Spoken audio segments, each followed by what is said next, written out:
Bonjour. Ceci est la première vidéo d'une série qui en comportera au moins 6, peut-être beaucoup plus. Ça dépendra de beaucoup de choses et notamment du retour que j'en aurai de votre part. N'hésitez pas à intervenir ci-dessous, à partager. Enfin, vous savez comment ça marche sans doute mieux que moi. Sans attendre, lançons-nous dans l'observation de ce qu'est l'Union européenne. Je veux dire fondamentalement. Vous vous souvenez sans doute tous et toutes de votre première lecture de 1984 de George Orwell. Le très contesté George Orwell, mais l'auteur formidable tout de même. Vous étiez à l'école, le professeur de français vous avait demandé de vous procurer ce roman étrange écrit peu après la Deuxième Guerre mondiale et qui racontait l'histoire d'un employé du ministère de la Vérité. Il commençait avec cette étrange devise « L'ignorance, c'est la force ». Et vous vous êtes demandé, mais avec quoi il vient là? Puis, peu à peu, tout s'expliquait et à la fin, il devenait clair que, en effet, l'ignorance du peuple, c'est la force des gouvernements. Voici la première d'une série de vidéos que je compte consacrer à l'Union européenne. Attention aux oreilles sensibles, ceci n'est pas une apologie de cette institution. Mais ce n'est pas non plus un pamphlet hargneux et nationaliste. Il s'agit d'une analyse critique et raisonnée d'un organisme qui existe et qui agit sur tous les résidents des pays membres de l'Union. Je ne compte pas vous exposer ici des choses très originales. Il s'agit de l'objet de mes recherches, c'est-à-dire pas mal de choses que j'ai apprises en explorant les textes qui structurent l'Union européenne. Rien de secret donc. Et puis j'ai été considérablement aidé par des auteurs que je vous recommande chaudement. Voici en lien de cette vidéo un site où vous trouverez ma bibliographie, ainsi qu'un glossaire pour ce qui concerne les mots importants que je pourrais prononcer. L'objet de tout ce qui va suivre ici et dans les autres vidéos est de montrer en quoi l'Union européenne, telle que nous la connaissons, s'oppose à la démocratie, au progrès social et à la lutte contre le bouleversement environnemental. Ce genre d'analyse critique existe déjà, les miennes ont l'objectif de rendre ces analyses accessibles. C'est toute la difficulté, rendre un truc imbuvable par sa complexité et par le vocabulaire qu'il utilise accessible à tout le monde. N'hésitez pas à poser des questions en commentaire, ou bien sûr faire des objections, à apporter des éléments que vous jugez pertinents. Je tâcherai de les lire tous, bien sûr, et d'y répondre, sans préjuger de mes capacités. Il y a fort à parier que certaines de vos questions me dépassent, et alors, dans la mesure du temps que je pourrai y consacrer, je tenterai de vous guider vers des sources possibles. Ou bien, je devrais admettre mes lacunes.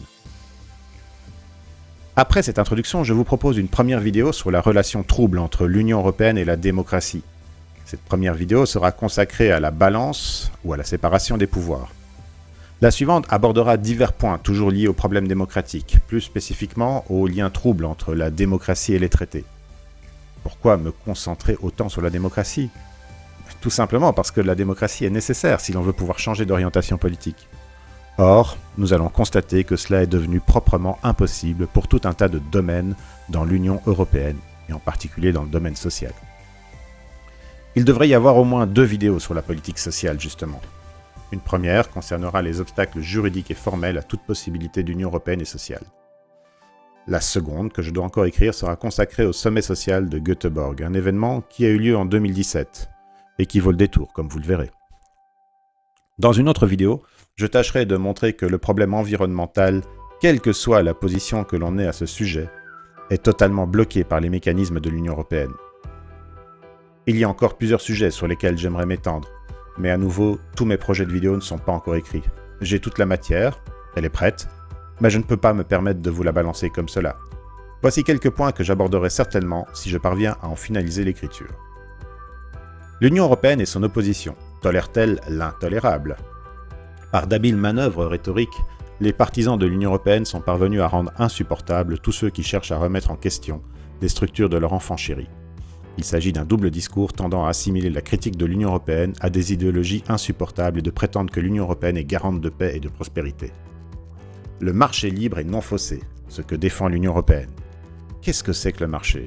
On va tâcher aussi de voir cela ensemble. La paix, l'égalité et la solidarité, ce que défend l'Union européenne. Ici aussi, l'Union européenne a des prétentions qu'il est bon de remettre à leur place. Une petite vidéo sur les valeurs, ça fait pas de mal.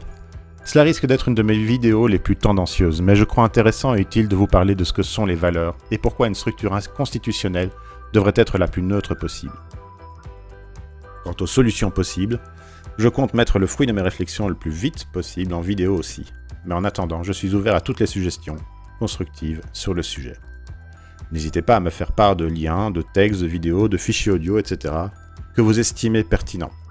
Toutes les contributions sont les bienvenues, pour peu qu'elles répondent au moins à 2 prérequis. La nécessité de résoudre les problèmes de démocratie et celui de pouvoir changer de modèle économique et social, ce qui d'ailleurs en un sens revient au même.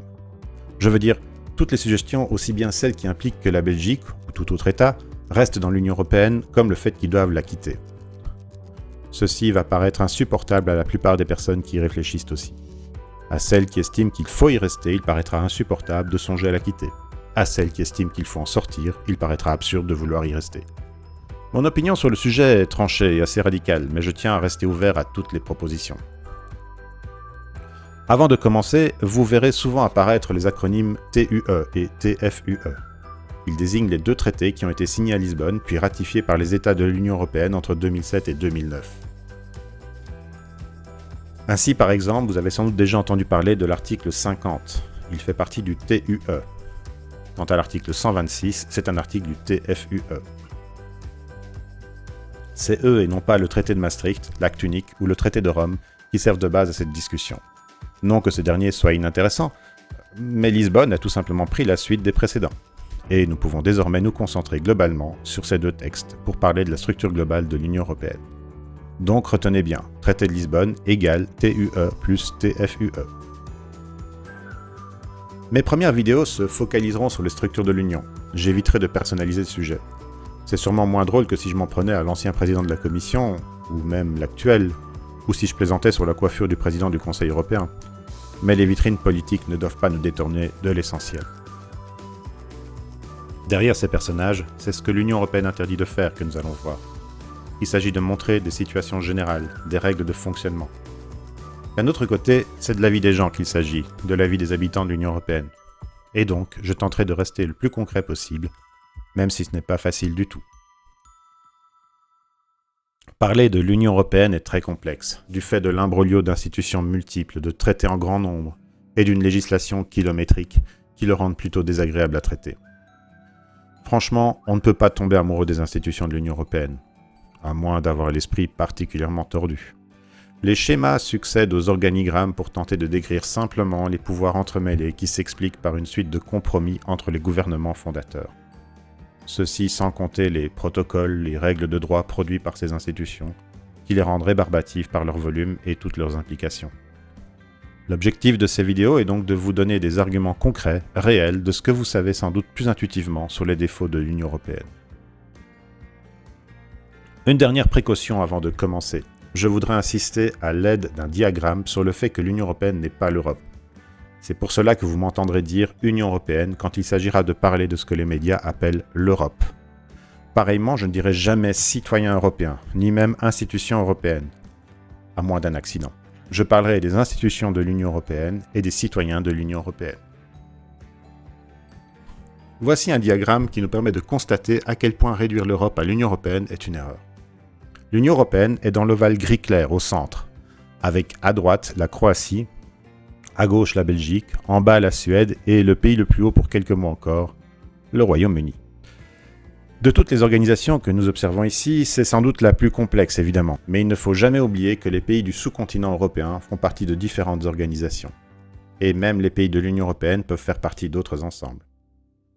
J'aurais peut-être dû laisser le Benelux apparent, mais bon. Qui reprocherait par exemple à la Suisse de ne pas faire partie de l'Union européenne ou de l'espace économique européen, alors qu'elle fait partie de l'espace Schengen? La Suisse a refusé d'adhérer à l'espace économique européen. Peut-être parce qu'il impose à ses membres d'appliquer un grand nombre de mesures prises par l'Union européenne dont elle ne fait pas partie. D'un autre côté, la Suisse fait partie de l'espace Schengen, alors que l'Irlande ou le Royaume-Uni, eux, ne s'y trouvent pas. L'espace Schengen est une organisation qui organise la sécurité frontalière et une coopération policière très importante. Il n'est donc guère étonnant d'y voir la Suisse et de constater que les pays anglo-saxons s'y sont refusés. Ces derniers sont bien plus prudents quant à leur souveraineté territoriale, alors que la Suisse est plus consciente de faire partie d'un ensemble continental pour ce qui concerne les déplacements interfrontaliers et la sécurité. Ici, le Royaume-Uni est écrit en brun et un cadre et une flèche noire indiquent qu'il est en voie de sortie de l'Union européenne. Si vous regardez cette vidéo après 2020, vous savez dans quelle mesure le Royaume-Uni aura définitivement quitté à la fois l'Union européenne et l'espace économique européen. Voilà, c'est tout pour cette introduction. Je tâcherai de faire des vidéos de moins d'une demi-heure chacune, mais il est difficile d'être à la fois précis et concis, donc ne vous découragez pas. Prenez un peu de temps pour digérer ce que vous venez de lire et d'écouter, puis passez à la suivante. Cette première partie est consacrée à la séparation, ou plutôt à la balance des pouvoirs au sein de l'Union européenne. Ça vous rappellera un peu l'école. Vous vous souvenez quand le prof d'histoire vous assommait avec les Lumières, la démocratie parlementaire et la séparation des pouvoirs? Si vous hésitez, rafraîchissez-vous la mémoire en relisant une page sur Montesquieu, sur John Locke ou sur Rousseau. Et n'oubliez pas, l'ignorance, c'est la force.